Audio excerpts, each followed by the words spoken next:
Salut tout le monde! Aujourd'hui, Brian et moi, Carrie, on est là pour vous faire une petite capsule de sensibilisation sur la discrimination en milieu scolaire. C'est pas le genre. Du plan de notre présentation, on va d'abord commencer par vous présenter l'organisme communautaire et notre action communautaire, pour ensuite continuer avec l'explication de notre point de vue situé. Ensuite, on va vous présenter les objectifs de notre présentation. Ensuite, il va y avoir les définitions des concepts reliés à la discrimination des jeunes LGBTQ+, en milieu scolaire. On va aussi vous dresser un portrait de la situation queerphobe, toujours en milieu scolaire, pour finir par explorer la pertinence et l'importance de l'implantation d'AGI en milieu scolaire. La présentation de l'organisme communautaire et de notre action communautaire qui y est attachée. Donc, dans le fond, notre organisme communautaire, nous, c'est Interligne. Donc, Interligne, c'est quoi? C'est un organisme de première ligne qui contribue à travers ce service d'écoute, d'intervention, de relations d'aide, de sensibilisation au mieux-être des personnes concernées par la diversité sexuelle et la pluralité de genre. Donc, ils ont comme but de favoriser la création d'une société plus inclusive. Notre action communautaire, tant qu'à elle, ce sont les alliances genre, identité, sexualité, donc plus communément appelées les AGI.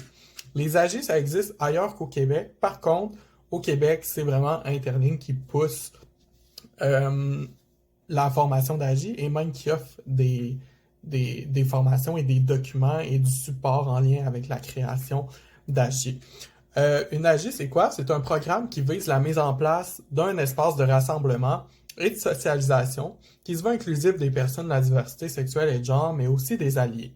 Donc, l'Alliance pourrait, par exemple, c'est souvent en milieu scolaire, donc l'Alliance pourrait, par exemple, décider de créer des ateliers, des kiosques d'information, des activités de sensibilisation, des documents, des soirées cinéma, des capsules vidéo, des formations, des trucs comme ça. Donc, c'est d'abord et avant tout monté par les élèves, pour les élèves. Comme j'ai dit un peu plus tôt, le rôle d'Interligne, c'est de fournir la documentation et les ressources nécessaires afin que les jeunes puissent former leur propre AGI en milieu scolaire. Les AGI ont principalement 3 buts. Donc, premièrement, d'informer et de sensibiliser la communauté scolaire sur les enjeux de la diversité sexuelle et de genre. Deuxièmement, de rassembler les jeunes de la diversité sexuelle et de genre en leur fournissant un espace sécuritaire. Et troisièmement, de prévenir les violences queerphobes. Nous, pourquoi moi et Carrie, on s'intéresse à ça, les AGI? Ben, premièrement, parce qu'on a vécu notre scolarité dans un milieu scolaire québécois en tant que personne queer. Ça nous a amené à peut-être avoir une vision un peu, je dirais pas plus négative, mais un peu plus pragmatique de qu'est-ce que c'est être une personne queer en milieu scolaire et qu'est-ce que c'est. On a aussi été témoin ou même vécu des expériences de discrimination liées à notre identité de genre ou liées à notre orientation sexuelle en milieu scolaire. Par contre, on avait aussi, pas par contre en fait, mais de plus, on avait aussi un intérêt personnel, bien sûr, mais aussi académique et professionnel sur les enjeux en lien avec la diversité sexuelle et de genre. Puis en plus de ça, les valeurs d'Interligne, les valeurs qui sont véhiculées par les AGI, c'était des valeurs qui nous ressemblaient beaucoup aussi. Donc, des valeurs d'ouverture, des valeurs d'inclusion, des valeurs de bienveillance, le pouvoir d'agir, l'empowerment, remettre dans les mains des élèves leur propre destinée, si on peut dire ça comme ça, et des valeurs de bienveillance, de respect, des trucs comme ça. Je vais commencer par vous nommer nos 3 objectifs principaux. Donc, le premier objectif va être de définir les concepts reliés à la discrimination des jeunes LGBTQ+, en milieu scolaire. Le deuxième objectif va être de dresser un portrait de la situation queerphobe en milieu scolaire. Et le troisième objectif va être de démontrer la pertinence et l'importance de l'implantation des AGI en milieu scolaire. Mon rôle ici, ça va être d'explorer avec vous quelques définitions, juste pour qu'on soit certaines d'être tous et toutes sur la même longueur d'onde. Donc, on va commencer avec le genre. Le genre, c'est un concept social qui représente des ressentis personnels et des rôles sociaux. Une personne peut se ressentir comme agenre, au genre fluide, binaire, non-binaire, etc. Il y en existe plein d'autres. Ce qui est super important, c'est que le genre d'une personne n'est pas déterminé par son sexe assigné à la naissance. On y va pour l'expression de genre. L'expression de genre, c'est une manière de percevoir et d'exprimer son identité par son apparence physique, des codes vestimentaires, des codes langagiers, la gestuelle, la personnalité, etc. Il y en existe encore plein d'autres. Ce n'est pas une preuve de l'identité de genre d'une personne, ni de son orientation sexuelle, ou sentimentale, ou romantique, ou émotionnelle, ni encore une fois de son sexe assigné à la naissance. On y va pour l'acronyme 2S LGBTQIAP+. Donc le 2S va signifier deux esprits ou bispirituels, le L pour lesbienne, le G pour gay, le B pour les personnes bisexuelles, le T pour les personnes trans, le Q pour les personnes queer ou en questionnement, le I pour les personnes intersexes, le A pour les personnes asexuelles, allosexuelles, alloromantiques, le P pour les personnes pansexuelles et le plus pour toutes les personnes à genre, genderqueer, non-binaires, demisexuelles, demi-romantiques, etc.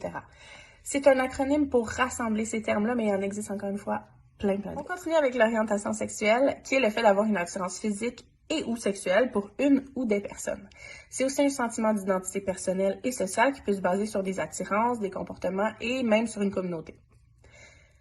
Pour ce qui est de l'orientation émotionnelle, sentimentale et romantique, c'est le fait d'avoir une attirance affective et sentimentale envers une ou d'autres personnes. C'est un terme qui est plus inclusif pour les personnes pour qui l'orientation sexuelle ou émotionnelle diffère. Par exemple, les personnes asexuelles ou les personnes aromantiques. Définissons ensemble aussi le mot queer, qui va être super important pour les prochaines choses qu'on va vous expliquer. Donc, c'est un terme qui était autrefois péjoratif, qui a été réapproprié par la communauté LGBTQ+. Ça a été réapproprié comme un symbole d'autodétermination et de libération. C'est un terme qui englobe toutes les idées, toutes les pratiques, toutes les personnes et les identités qui vont à l'encontre des normes cis-hétéronormatives. Dans le fond, les normes qui sont non cisgenres ou non hétérosexuelles. On continue avec les violences. Les violences qui peuvent être des violences verbales, psychologiques, sexuelles, matérielles, physiques, les cyberviolences aussi, les violences systémiques, latérales, familiales, économiques, etc. Dans le fond, c'est un terme qui va englober les abus de pouvoir et ou de force sous plusieurs formes. Le but de ces violences-là, souvent, ça va être de dominer un groupe de personnes, une personne ou des communautés. Maintenant, le harcèlement. Le harcèlement, c'est une forme de violence qui peut prendre la forme d'intimidation, de diffamation, par des paroles et ou des gestes qui n'ont pas été consentis, par exemple de l'espionnage, gaslighting, des sifflements, etc. Le but du harcèlement, ça va être principalement d'humilier, de menacer, de manipuler une personne ou un groupe de personnes ou une communauté.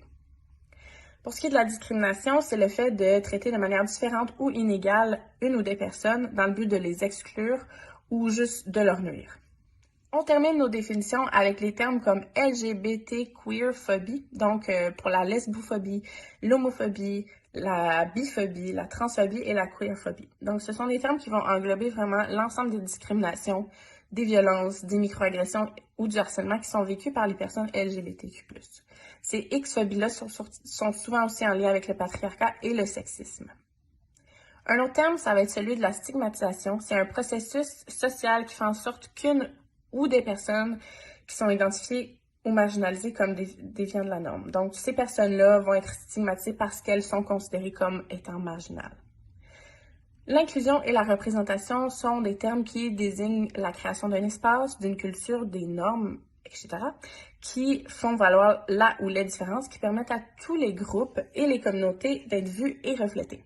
Donc, c'est super important, puis ces principes d'inclusion et de représentation queer-là mettent de l'avant l'équité, le respect et l'acceptation de tous et de toutes. Donc, on serait maintenant rendu à vous dresser un portrait queerphobe de la situation, un portrait de la situation queerphobe en milieu scolaire, pardon.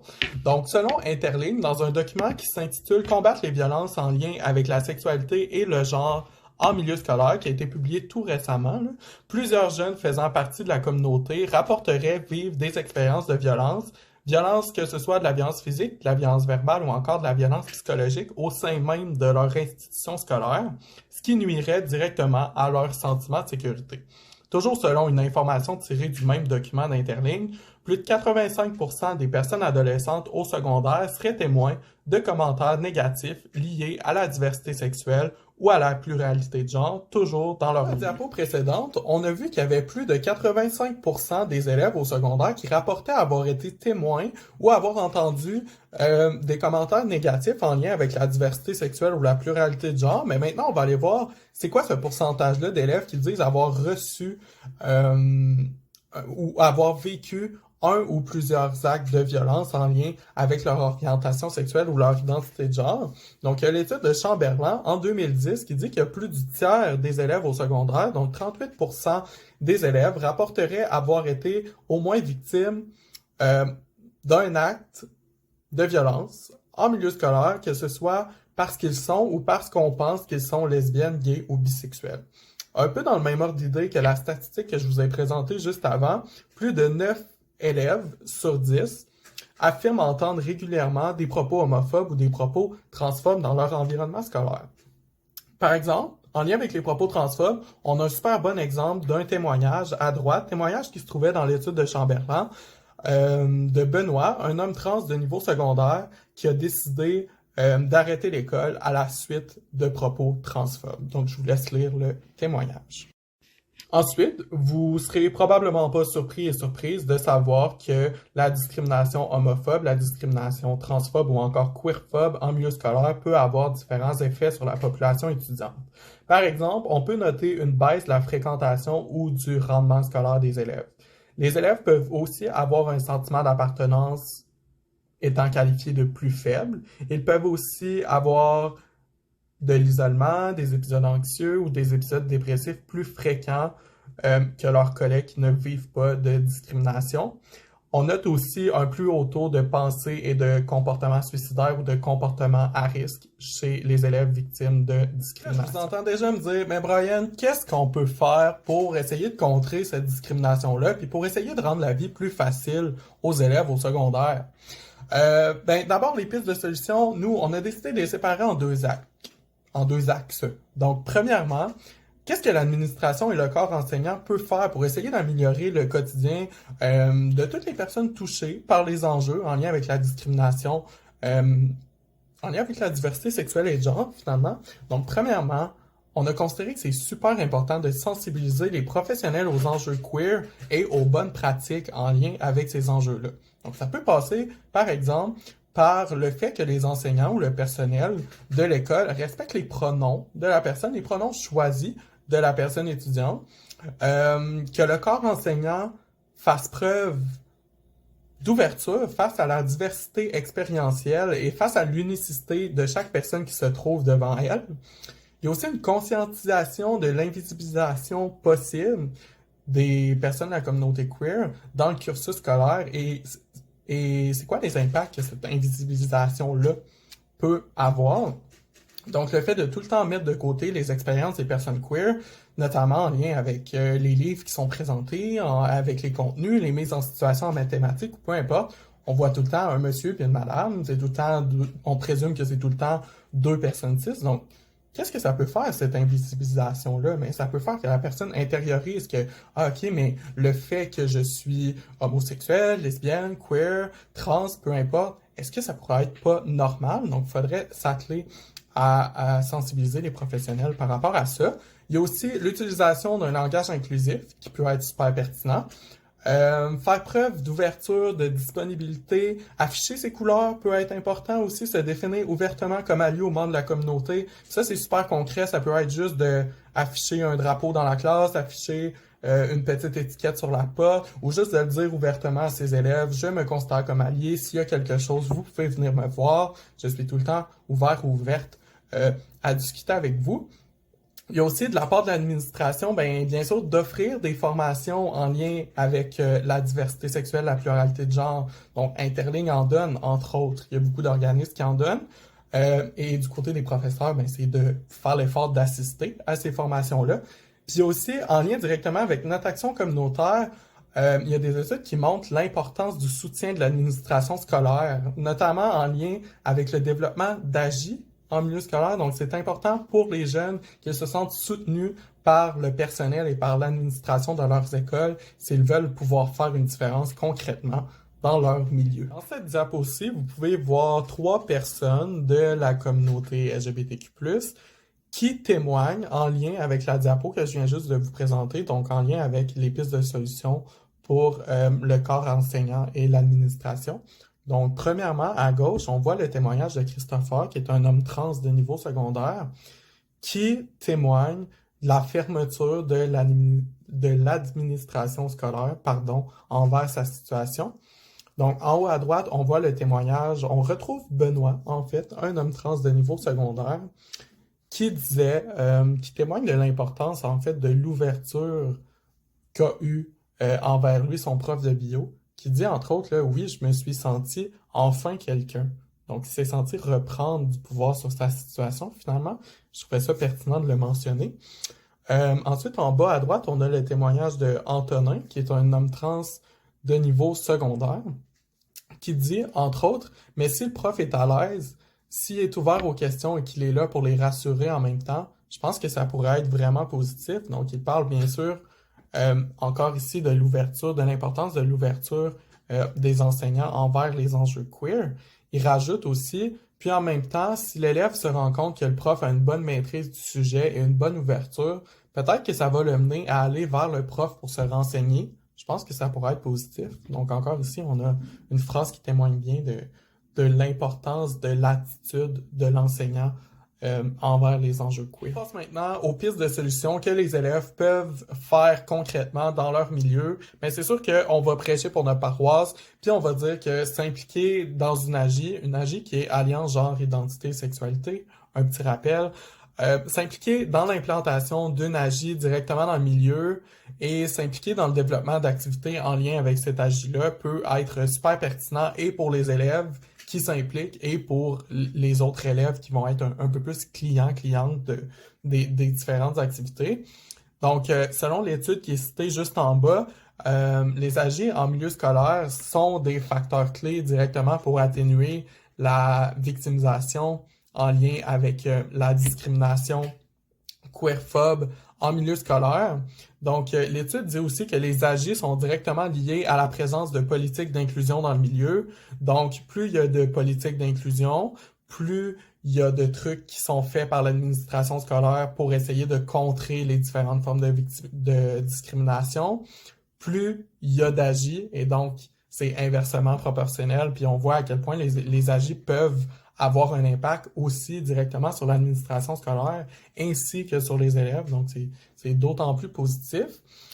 D'autres pistes de solutions qui peuvent être réalisées par les élèves. Donc, juste le fait de reconnaître que certains mots peuvent être blessants et éviter de les utiliser, ça peut être pertinent puis ça peut aider à instaurer un climat d'apprentissage positif pour tous. Il y a aussi le fait d'intervenir quand une personne marginalisée vit une situation de discrimination qui peut être super pertinent pour améliorer le climat d'apprentissage. Puis bien sûr, tout ce qui s'applique aux enseignants, s'afficher ouvertement, ça peut aider aussi, organiser des activités comme j'ai dit tantôt, respecter les pronoms, respecter les noms choisis des personnes. Ça peut être toutes des pistes de solutions intéressantes. Puis c'est aussi intéressant de mentionner que souvent les élèves disent que « Ah ouais, mais on peut pas rien faire » ou au contraire sont vraiment curieuses de savoir « Ah, mais qu'est-ce qu'on peut faire en milieu scolaire? » Donc, les AJ leur donnent la possibilité concrètement de mettre en application leurs expériences et aussi de mettre en application des trucs qu'ils peuvent avoir appris de leurs pairs ou de leurs enseignants-enseignantes, par exemple, concrètement, afin d'améliorer la qualité de vie de tout le monde dans le milieu, finalement. En conclusion, je voulais vous faire un petit rappel des objectifs qu'on avait établis au départ. Donc, en premier, on avait de définir les concepts reliés à la discrimination des jeunes LGBTQ en milieu scolaire. Ensuite, on avait de dresser un portrait de la situation queerphobe en milieu scolaire. Et finalement, on avait démontré la pertinence et l'importance de l'implantation des AJ en milieu scolaire. Toutes les pistes de solutions qui vont être rattachées à ces objectifs-là, on se souvient, il y a principalement la sensibilisation des professionnels aux enjeux queer et aux bonnes pratiques. Aussi, il y a le fait de s'impliquer dans l'implantation d'AJ et dans le développement des activités qui vont de pair. Finalement, aussi à reconnaître le fait que certains mots peuvent être blessants et qu'il faut intervenir quand une personne marginalisée vit une situation de discrimination. Super important. Cette dernière page-là, c'est pour vous montrer toutes les sources qu'on a consultées pour pouvoir vous dire ce qu'on vient de vous dire. Donc, il y en a beaucoup qui font partie de l'organisme Interligne et justement, les AGI font partie de l'organisme Interligne. C'est pour ça qu'on en a consulté beaucoup.